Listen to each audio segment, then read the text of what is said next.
जय भारत बच्चों, this is Shivam Tiwari and you watching Technogyani. So कल हमने देखा कि मोबाइल फ़ोन में हम किस तरह से पाइथन को इंस्टॉल कर सकते हैं और यूज़ कर सकते हैं। आज जो हमारा डिस्कशन है बहुत ही ज़्यादा इंपॉर्टेंट है आर्टिफिशियल इंटेलिजेंस के वो सभी स्टूडेंट जो 9th क्लास और 10th क्लास में पढ़ते हैं, क्योंकि पाइथन दोनों क्लास में इक्वल है एंड दोनों क्लास में यूज़ की जाएगी। तो आज हम देखेंगे algorithm, flow chart and Python का जनरल इंट्रोडक्शंस एंड पाइथन को किस तरह हम लैपटॉप या डेस्कटॉप में इंस्टॉल करेंगे। So let's begin. बट उससे पहले हम आज के क्वेश्चन ऑफ द डे के बारे में जानते हैं, जो कि संपदा सेठ ने हमसे पूछा। How to download Python on laptop. So आज बहुत ही अच्छा संपदा सेठ ने क्वेश्चन पूछा है। मैं आप सभी की तरफ से संपदा सेठ को थैंक यू बोलूँगा। एंड इसके अलावा संपदा बेटा, आज हम पाइथन को इंस्टॉल करने से पहले हम प्रोग्रामिंग लैंग्वेज और प्रोग्राम्स के बारे में भी जानते हैं, ठीक है। So let's begin. सो बच्चों, सबसे पहले हम इंट्रोड्यूस करते हैं प्रोग्रामिंग लैंग्वेज के बारे में। बच्चों, आपको पता है कि जो हमारा कंप्यूटर एक मशीन है एंड मशीन होने के कारण वो machine language that means binary language में ही वर्क करता है। बाइनरी लैंग्वेज एक ऐसी लैंग्वेज है जो 2 बिट के कलेक्शन पे वर्क करती है, जिसे हम 0 एंड 1 कहते हैं। बाइनरी लैंग्वेज में बच्चों ये प्रॉब्लम होती है कि उसमें कोड करना इजी नहीं है, वो इजी टू लर्न नहीं है। यदि उसमें एरर आ जाए तो एरर डिटेक्शन भी बहुत ज़्यादा टफ है। सो ऐसी प्रॉब्लम को दूर करते हुए हाई लेवल प्रोग्रामिंग अप्रोच आया। हाई लेवल प्रोग्रामिंग लैंग्वेज ऐसा अप्रोच है बच्चों जिसमें हम ह्यूमन रीडेबल कोड लिखते हैं एंड उसे ट्रांसलेटर का यूज़ कर मशीन लैंग्वेज में कन्वर्ट कर उसे यूज़ करते हैं। बच्चों, मैं ट्रांसलेटर के ऊपर एक स्पेसिफिक वीडियो बनाऊंगा एंड वहाँ पर आपको डिफरेंट टाइप के ट्रांसलेटर और वो किस तरह से वर्क करते हैं वहाँ पे एक्सप्लेन करूँगा।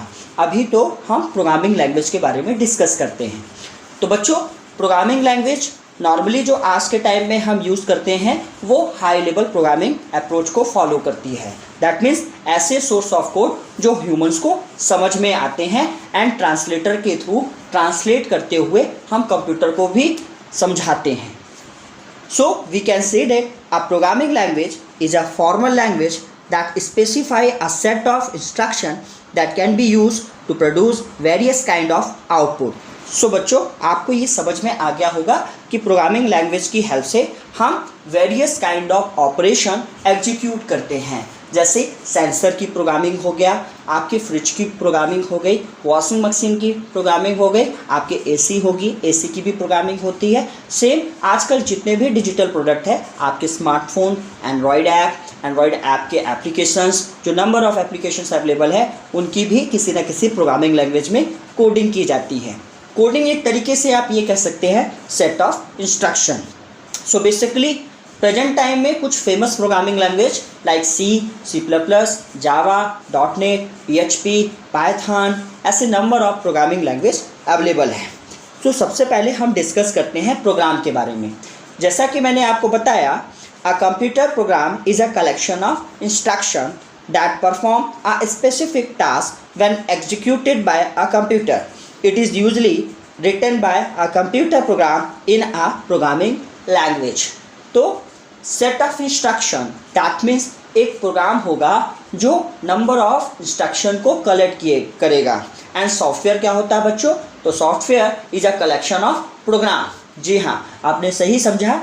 यदि आपको सॉफ्टवेयर इंजीनियर बनना है, यदि आपको आईटी इंडस्ट्री में अपना करियर बनाना है, तो आपको प्रोग्रामिंग आना ही चाहिए। तो यदि आपको प्रोग्रामर बनना है या सॉफ्टवेयर इंजीनियर बनना है, वेब डेवलपर बनना है, तो ये हमारा फर्स्ट स्टेप होगा।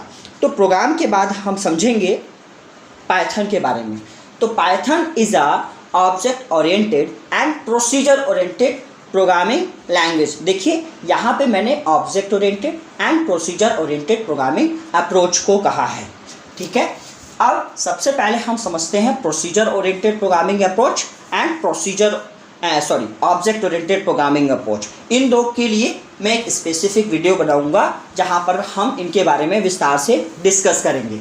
अभी तो नॉर्मल सिंपल वे में समझते हैं।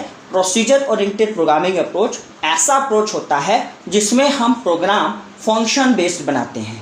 तो फंक्शन क्या होता है? तो किसी बड़े प्रोग्राम को हम छोटे छोटे सब प्रोग्राम में डिवाइड करते हैं, उन्हीं सब प्रोग्राम को फंक्शन कहते हैं।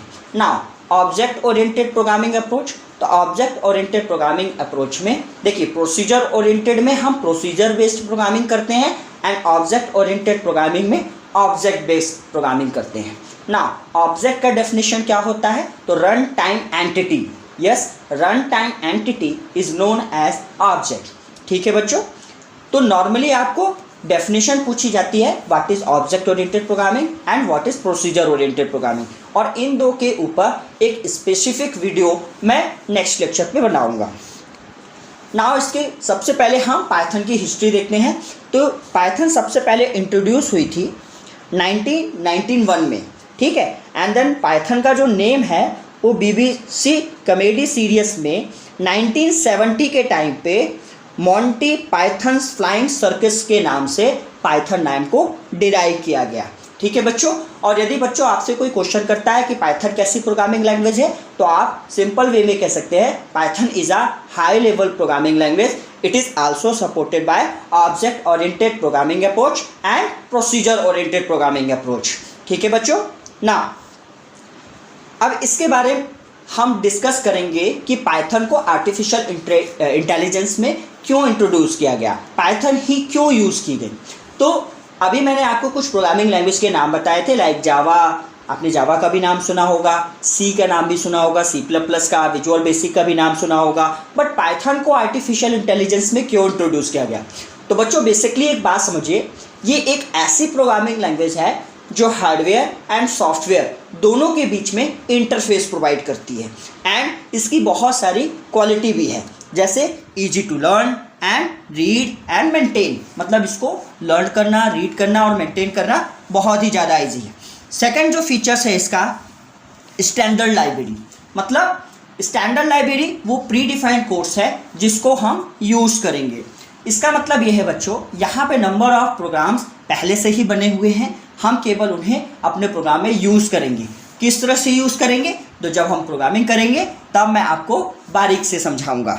ना इंटरैक्टिव मोड, किसी भी प्रोग्रामिंग अप्रोच के लिए सबसे ज़्यादा इम्पॉर्टेंट चीज़ जो होता है वर्किंग इन्वायरमेंट। सो पाइथन का जो मोड है वर्किंग मोड बहुत ही ज़्यादा अट्रैक्टिव है। ठीक है, पोर्टेबल एंड कंपैटिबिलिटी। अभी पोर्टेबिलिटी क्या है, तो देखिए मैं आपको कल एक स्मार्टफोन के थ्रू पाइथन प्रोग्राम एग्जीक्यूट करके शो किया था, सेम मैं लैपटॉप के थ्रू भी कर सकता हूं और डेस्कटॉप के थ्रू भी कर सकता हूं एंड डिफरेंट ऑपरेटिंग सिस्टम में। जैसे मेरे स्मार्टफोन में एंड्रॉयड एप्लीकेशन था, एंड्रॉयड ऑपरेटिंग सिस्टम था, मेरे लैपटॉप पे विंडो ओएस है, मे बी कई लोग के पास एप्पल के सिस्टम है तो मैक ओएस होगा।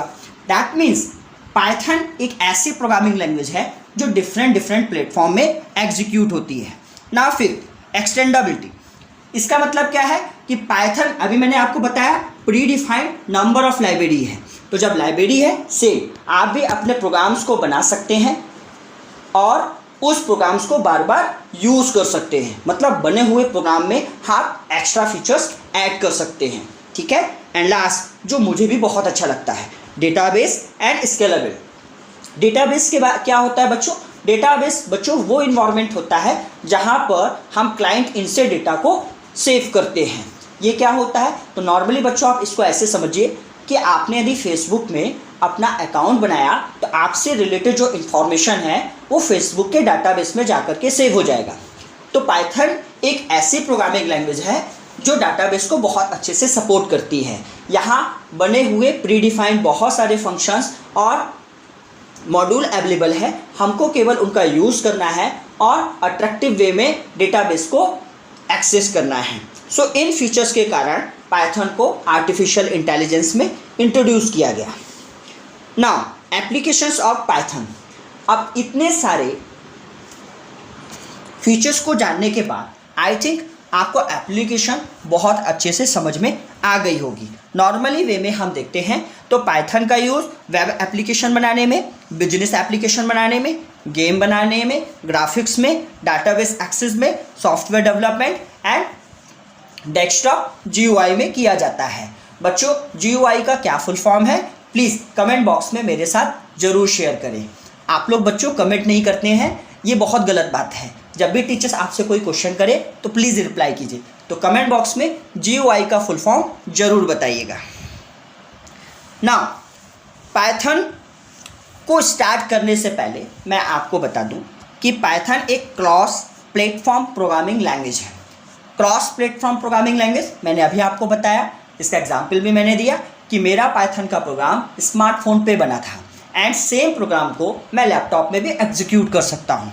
That means it runs on multiple platform like Windows, macOS, Linux and has even been ported to the Java and .NET virtual machine। अच्छा बच्चों, वर्चुअल मशीन का क्या कॉन्सेप्ट है? यदि आप इसके बारे में जानना चाहते हैं तो प्लीज़ कमेंट बॉक्स में मुझसे पूछिए, मैं आपकी रिक्वायरमेंट पे इसको ज़रूर एक्सप्लेन करूँगा कि व्हाट इज़ वर्चुअल मशीन। ठीक है बच्चों, सो पाइथन को स्टार्ट करने से पहले, पाइथन को कोडिंग करने से पहले हमें पाइथन को इंस्टॉल करना पड़ेगा। तो इंस्टॉल करने के लिए आपको क्या करना होगा? पाइथन की वेबसाइट पे जाना होगा जो कि है python.org। ठीक है, सो पाइथन को डाउनलोड करने के लिए आपको सबसे पहले जाना पड़ेगा python.org पे। सबसे फ्रंट पे ही आपको शो होगा डाउनलोड का ऑप्शन, या फिर उसकी डायरेक्ट लिंक है python.org/downloads। ये जो लिंक्स हैं मैं डिस्क्रिप्शन बॉक्स में शेयर कर दूंगा, आपको टाइप करने की ज़रूरत नहीं है, आप केवल उस पर क्लिक करके ही डायरेक्ट वेबसाइट पे जंप कर सकते हैं ना। सेकेंड ऑप्शन जो है आपको स्पेसिफिक, देखिए आपके प्लेटफॉर्म जो है आपका विंडो हो सकता है, विंडो 32 बिट एंड 64 बिट का भी हो सकता है, मैक ओएस हो सकता है, तो आपके पास डिफरेंट प्लेटफॉर्म हो सकता है। तो आप अपनी यूटिलिटी के हिसाब से आपको वो पर्टिकुलर सेटअप को डाउनलोड करना है। ठीक है, यदि डाउनलोड करने में प्रॉब्लम है तो प्लीज़ कॉल करके मुझसे पूछिएगा। एंड देन आप जब भी पर्टिकुलर सेटअप को सिलेक्ट कर लेंगे तो आपको नॉर्मल डाउनलोड बटन पे जाकर के क्लिक करना है एंड डाउनलोड की प्रोसेस स्टार्ट हो जाएगी। जब आपका सेटअप डाउनलोड हो जाएगा तब आप उस पर डबल क्लिक करिएगा एंड डबल क्लिक करने के बाद कुछ इस तरह का विंडो शो होगा। तो आपको नीचे देखिए यहाँ पे इसे सिलेक्ट करना है, इन सभी ऑप्शन को देखना है, देखने के बाद नेक्स्ट ऑप्शन पे क्लिक करना है। ठीक है, एंड इसको इंस्टॉलेशन पे क्लिक करना है। तो इस तरह से इंस्टॉलेशन प्रोसेस है। नॉर्मल सेटअप की तरह इसे भी इसी तरह से इंस्टॉल करना होता है, कोई बड़ी प्रोसेस नहीं है। यदि आपको कोई भी समस्या है तो प्लीज़ कॉल करके मुझसे पूछिएगा। और GUI का फुल फॉर्म मेरे साथ मेरे कमेंट बॉक्स में प्लीज़ ज़रूर शेयर कीजिएगा और मेरे इस वीडियो को ज़रूर लाइक करिए और अपने फ्रेंड के साथ ज़रूर शेयर कीजिए। सो आज के लिए इतना ही, मिलते हैं हम नेक्स्ट लेक्चर पे। ऑल द वेरी बेस्ट, जय भारत।